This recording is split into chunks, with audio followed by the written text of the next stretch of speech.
Fala, nação rubro-negra! Seja muito bem-vindo ao canal Outro Patamar. O Flamengo simplesmente atropelou o Fortaleza, 5-0 no placar e liderança garantida no Brasileirão. E no vídeo de hoje, a gente vai conferir um trecho do programa Linha de Passe, da ESPN, comentando essa vitória gigante do Mengão. Então já sabe, né? Fica com a gente até o final porque tá imperdível. Vambora pro vídeo! E era isso que o torcedor rubro-negro esperava no meio da semana e hoje foi premiado ali com uma sonora goleada.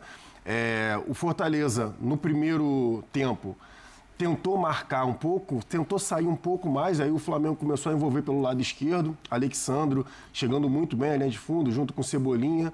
Aí, enfim, troca de passe envolvendo a defesa adversária. E no segundo tempo foi justamente o contrário, né? Foi mais pelo lado direito com o Varela, que se destacou um pouco mais.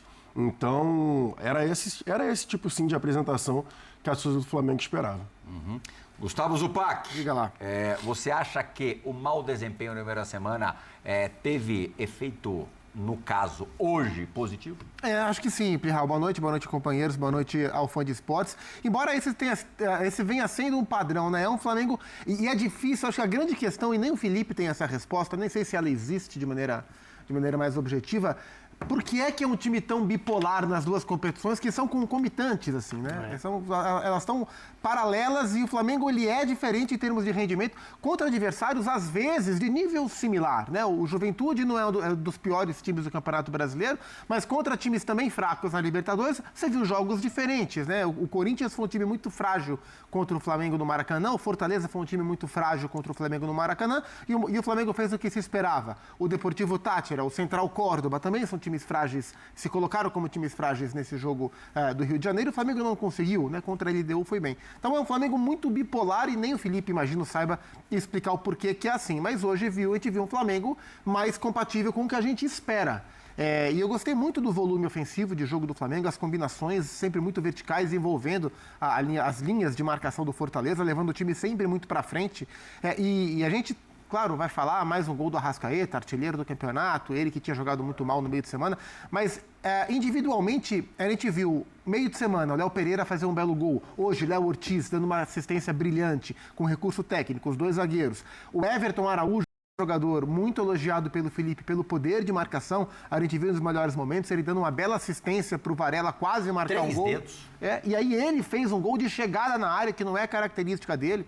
O Bruno Henrique mal de novo, o Pedro entrou com menos mobilidade, mas jogadores que não são tão acostumados a resolver jogos, aparecendo individualmente também muito bem. Então foi uma atuação maiúscula do Flamengo. O Fortaleza é um time que joga na temporada pouquíssimas vezes bem, é um time que tem jogado muito mais vezes mal do que bem, mas o Flamengo amassou. O Flamengo tem muito mérito na vitória. A gente pode ver os melhores momentos. É tudo lance pra frente, sabe? Com combinação, toque, recebe, toque, ultrapassa, vai no 1-2. É um time que jogou uma bola redondíssima e mereceu construir mais uma goleada dentro de casa no campeonato, não por um acaso o líder da competição. Geode tem a resposta por que o Flamengo da Libertadores é um e do Brasileiro é outro? Bem diferentes? Então, Plihal, boa noite para todo mundo. Primeiro que eu acho que a irregularidade ela é padrão no futebol brasileiro e tem que ser. Ninguém vai jogar a mesma coisa o tempo todo, porque não dá para jogar a mesma coisa o tempo todo por motivos óbvios, né?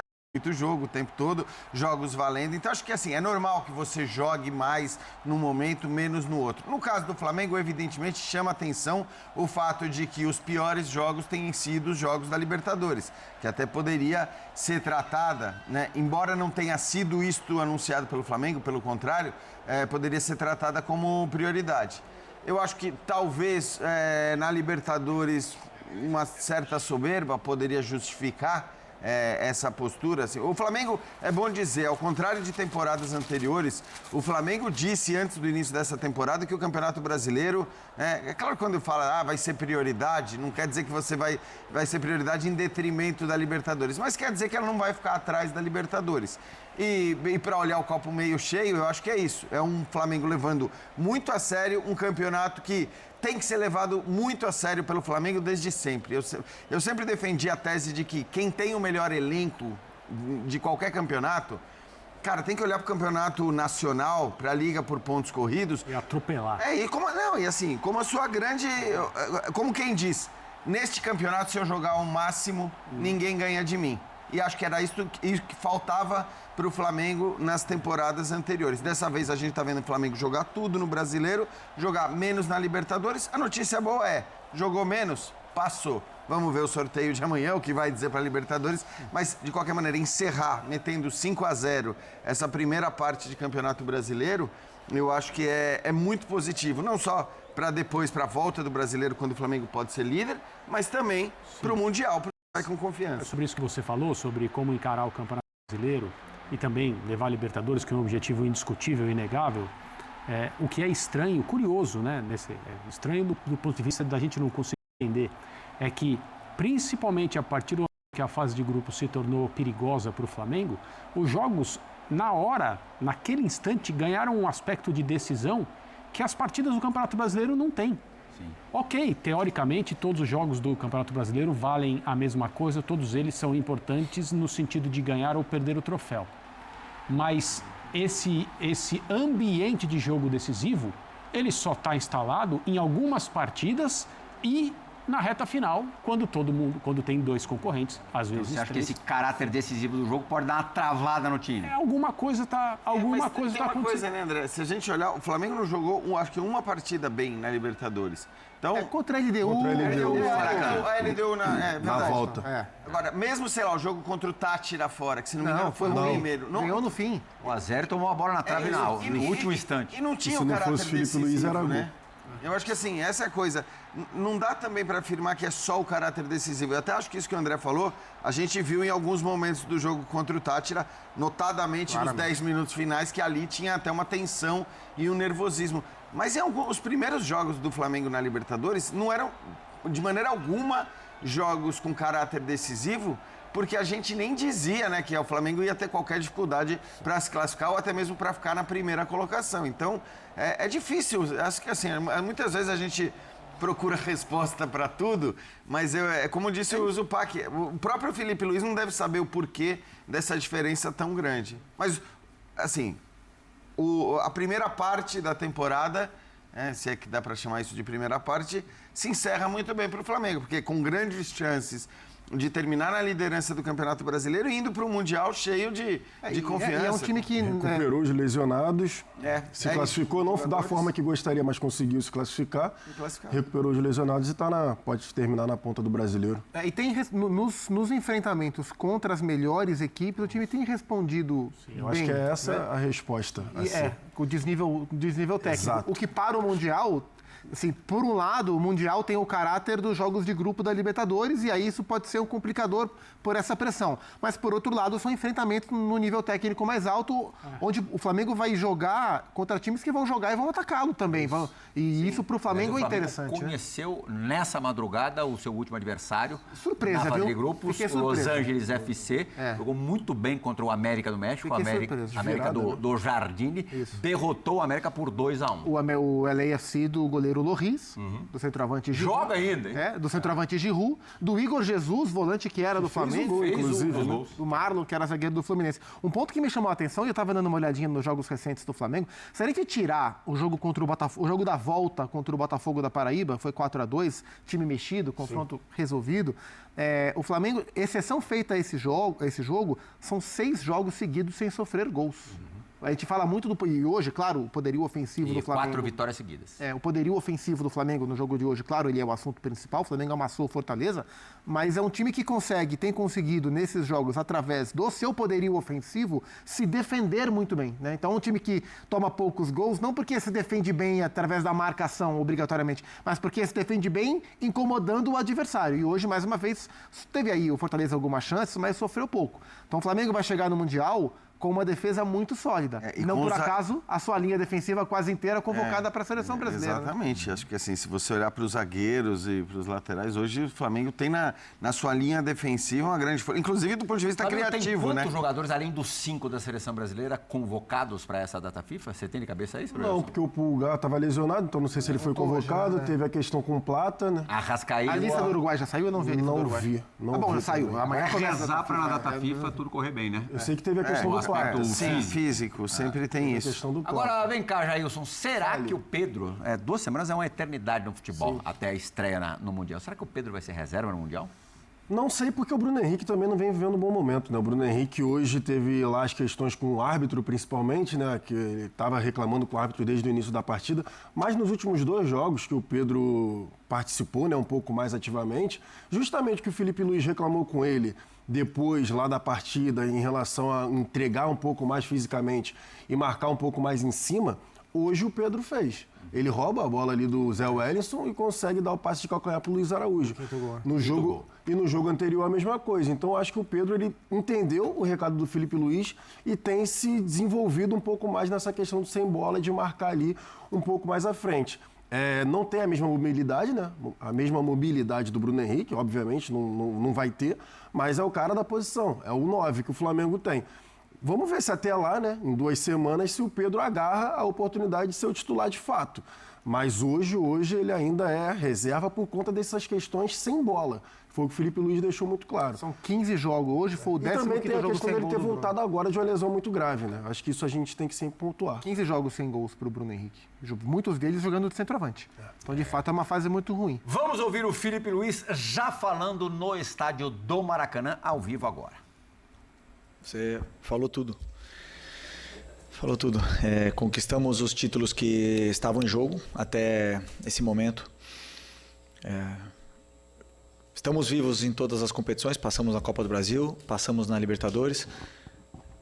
No momento, como você falou, lideramos o Campeonato Brasileiro. E melhor saldo de gols, né? Não sei se é a melhor defesa. Então, isso... melhor defesa. Isso... Melhor ataque. E isso me... reforça ainda mais a convicção que eu tenho e no que eu acredito sobre a minha ideia, sobre o que eu acredito no que a equipe precisa para chegar mais perto de conquistar os resultados que a gente precisa para ser campeão. Então isso indica que estamos no caminho certo, que estamos fazendo as coisas certas, superamos adversidades, barreiras aí nesse caminho e fizemos um primeiro semestre excelente. E agora, depois de muito tempo, depois de 2 meses e meio, eu vou ter um dia livre. Isso tem que dar valor. Então, isso segue, continua. Boa noite, Felipe. Rodrigo Cerqueira, Grupo Globo. Passado essa primeira fase de objetivos conquistados e também o seu dia livre de folga agora na segunda-feira, não sei se você acompanhou a classificação ontem do Los Angeles. O grupo do Flamengo está confirmado para a Copa do Mundo de Clubes, com o Esperance, Chelsea e Los Angeles. Se você puder fazer uma análise, como que você vai trabalhar esses dias também, porque muitos jogadores vão estar à disposição das suas respectivas seleções. E desse grupo, assim, se você já tem alguma coisa analisada, já fez algum estudo. O Chelsea é um pouco mais fácil, porque é um time europeu, todo mundo acompanha, mas principalmente do Esperance e do Los Angeles, que é o clube que agora fechou a chave ali. Obrigado. Não, sinceramente, ainda não preparei absolutamente nada do Mundial. Tava, como vocês sabem, em jogo a cada 2, 3 dias, 3, 4 dias. Não permite tempo de você olhar absolutamente nada, a não ser o adversário que vem pela frente. E nem assim, muitas vezes, dá tempo de preparar bem o jogo que vem pela frente. Então, a partir de agora, com essa data FIFA aí, começaremos a preparar esses jogos da fase de grupos, que com certeza não serão fáceis. Já temos que falar, porque existe uma certa facilidade em subestimar os adversários aqui no Brasil. Opa. A janela. A gente vai voltar pro Felipe Luiz. É a nova janela de mercado. Então, vamos lá, vamos voltar com o Felipe Luiz agora.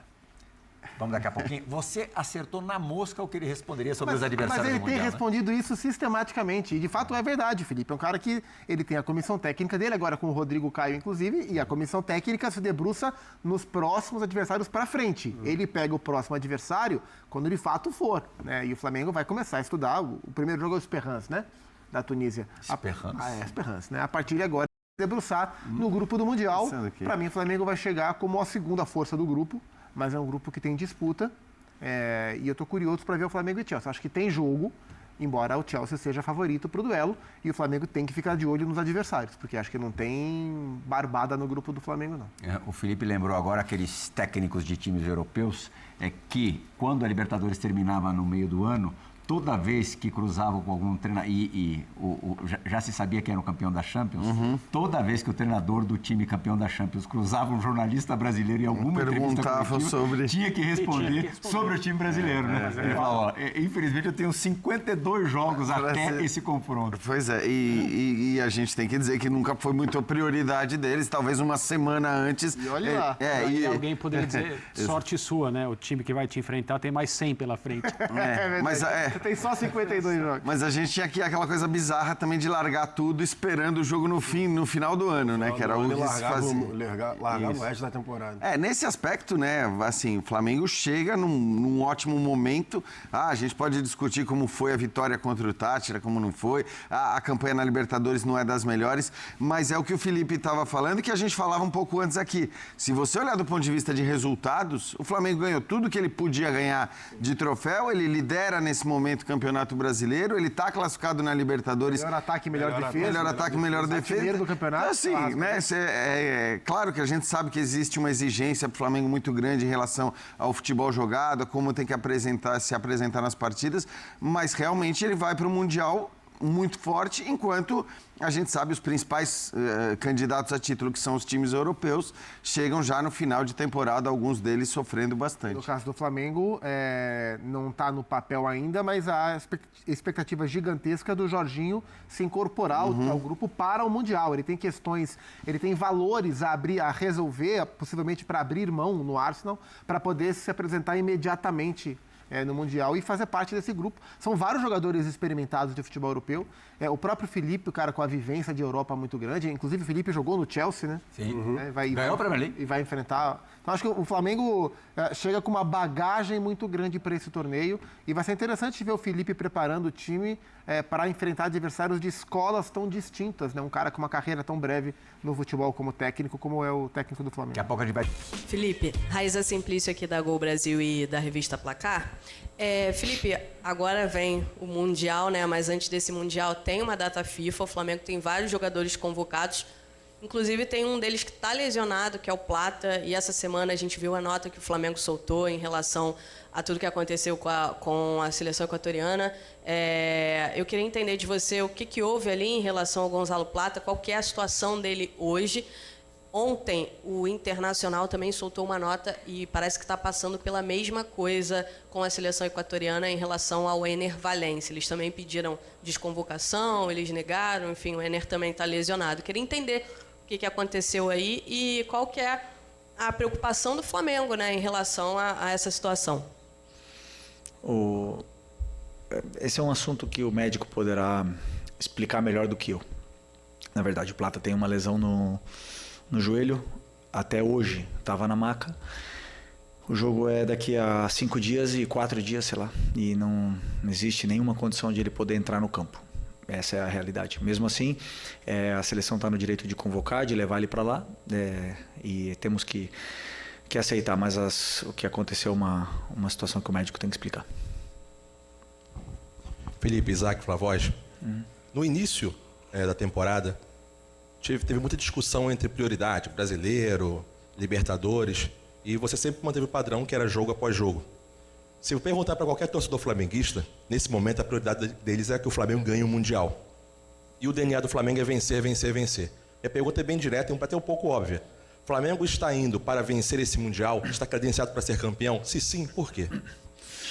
Vamos ir, nesse primeiro momento, para vencer nosso primeiro jogo. E depois o segundo, e depois tentar passar da fase de grupos, e depois cada adversário que venha pela frente tentar passar. E aí não sei o que vai acontecer pela frente. Que eu quero? Claro que eu quero. Sabemos também a realidade que é enfrentar times europeus. Se vocês viram a final da Champions ontem, parecia outro esporte. Simples assim. Boa noite, Felipe. Léo José do Coluna do Fla. Você teve todo esse primeiro semestre agora para organizar a questão física, a questão técnica, tática. Embora ainda falte questão de tempo, né, para poder aprimorar tudo, E agora vai ter um período aí, um prazo bacana para poder alinhar o time para o Mundial. A pergunta é, como que você avalia a preparação física e a finura técnica, né? Finura é uma palavra que você gosta de usar. Como que você avalia a parte física e essa parte técnica do time 2 semanas antes do Mundial? Bom, boa pergunta, porque fisicamente os jogadores estão bem.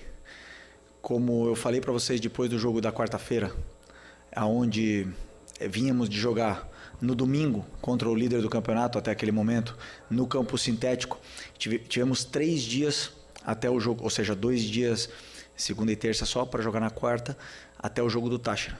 E hoje nós tivemos 4 dias para preparar o jogo do Fortaleza. E faz muita diferença, muita diferença. Aqueles jogadores que jogaram na quarta-feira e que ganhamos o jogo da forma que foi e saíram vaiados, na minha opinião, injustamente, fizeram um esforço muito grande. Muito grande. Existe uma grande diferença entre 3 dias e 4 dias. E hoje se viu para o lado contrário. Fortaleza jogou quinta-feira. E o treinador teve que talvez trocar algumas peças, que os jogadores não estavam em condições, com a viagem, com tudo. E se notou. Fortaleza notou hoje. O cansaço e existe muita diferença nessa parte dos 3 dias e 4 dias. Portanto, fisicamente os jogadores estão bem. Recuperamos o Eric, que é uma peça importantíssima.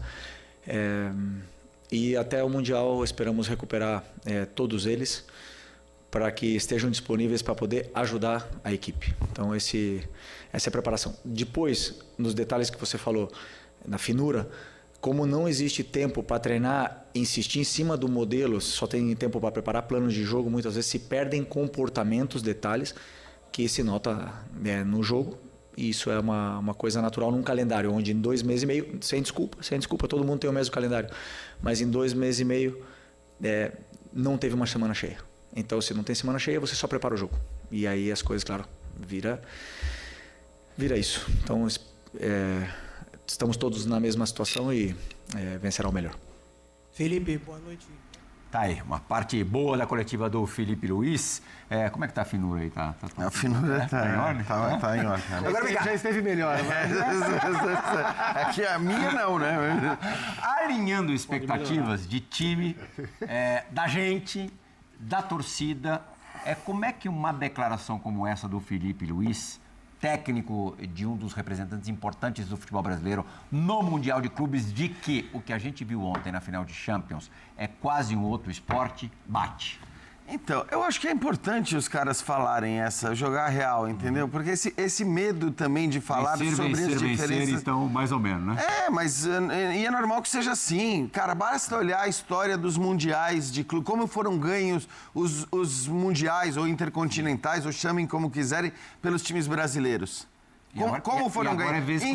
Em geral, com outro time jogando mais, produzindo mais, criando, ou com grandes atuações de goleiros, ou com poucas finalizações e uma bola que entra, ou time que soube se defender. Em geral, foi assim. Agora, você imagina você ter que transpor isso para um campeonato em que você vai ter que possivelmente enfrentar... Até 4 vezes. No mata-mata, um monte... Então, você precisa repetir esse roteiro em 4 jogos, me parece muito pouco provável. Pode acontecer, futebol pode tudo, a Grécia já foi campeã de uma Euro, mas é muito pouco provável. Então, acho que faz bem o Felipe Luiz em falar isso. E essa frase, é um outro esporte, quando a gente fala da Champions League e tal, é quase um outro esporte. É uma frase que é batida, muita gente diz, mas raríssimas vezes, eu não me lembro de ter ouvido um técnico de um grande clube brasileiro, um cara com a importância do Felipe, falar da maneira como falou. De Europa. Ele já jogou esse outro esporte bastante. Exato. Eu acho esse um ponto importante. Eu acho que o objetivo da fala, ou a origem da fala,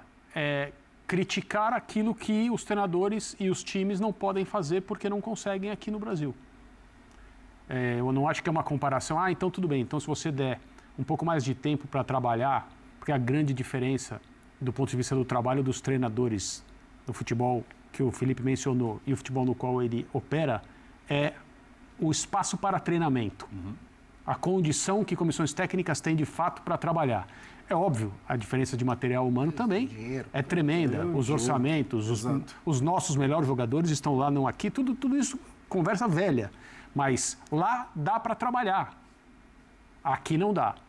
Eu acho que é isso que ele está dizendo, porque quando alguém aqui consegue um tipo de resultado em termos de sensações provocadas pelo jogo, e ele jogou num time que fez isso quando o técnico era o Jorge Jesus, as pessoas imediatamente começam a falar, lembram? Que lugar o Flamengo ficaria na Premier League? Lembra disso? É uma proposta inviável, porque não tem como você estabelecer qualquer tipo de referência. Você vai viver de opiniões. Algum cara na rede social vai falar, quarto lugar. Os caras que jogaram bola nunca vão falar esse tipo de coisa, porque eles sabem que não tem como. Mas a sensação das pessoas leva a esse tipo de coisa. Isso não é ruim. Eu tô só curioso para saber como é que os torcedores dos 4 representantes do Brasil no Mundial vão reagir a bem possíveis cacetadas. Não sei se vão reagir se vão assimilar tão fácil assim, se vai ser tão simples assim, não. Só para pontuar o que o Furi estava falando, pelo Felipe Luiz, a resposta dele, ele implorando por um dia. Vocês repararam que ele estava falando entre 3 e 4 dias. Entre 3 e 4 dias, de tão pouco que é, né, a realidade, você ter um tempo para trabalhar, porque essa é a realidade. Você simplesmente recupera do jogo anterior, você se recupera, não tem como você treinar. Você prepara um jogo, passa ali quem está melhor, quem está mais fresco, e você tenta colocar em prática na próxima partida. Em relação à reação, né, do que pode ser o Mundial, né, que a gente vai ver daqui a pouco, então, acho que a expectativa dos torcedores, né, dos 4 grandes, é de pelo menos passar de grupo. A situação do Botafogo é bem complicada, né?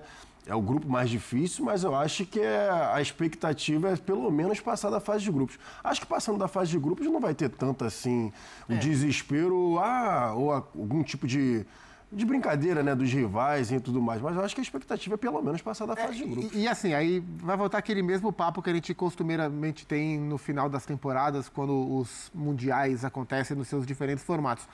É muito possível que a gente tenha mais surpresas nos duelos, que a gente se surpreenda mais com as dificuldades que os clubes brasileiros vão enfrentar contra times de continentes inferiores, do que com o desnível que vai acontecer em relação aos europeus. Então, ao mesmo tempo que gera curiosidade como o Flamengo vai suportar o Chelsea, eu, por exemplo, vejo o Palmeiras com condição de vencer o Porto. Para mim, o Palmeiras é mais time do que o Porto. Eu estou acreditando que o Palmeiras pode brigar pela primeira colocação. Como que o Fluminense vai enfrentar o Borussia Dortmund? Como que o Botafogo vai enfrentar os dois europeus, o Paris e o Atlético. Também como os europeus vão levar a competição, né? Mas eu acho que tem as armadilhas aí, que são os jogos contra os times de outros continentes. Bom, o Botafogo tomou 3 do Pachuca na Intercontinental, a gente cansou de ver, né? Então, o Mundial de Clubes, ele tem essas duas pontas. Tem um outro esporte que se pratica na Europa e tem os outros continentes se aproximando e desenvolvendo muitas vezes com mais tempo. E acho que esse é um ponto, né?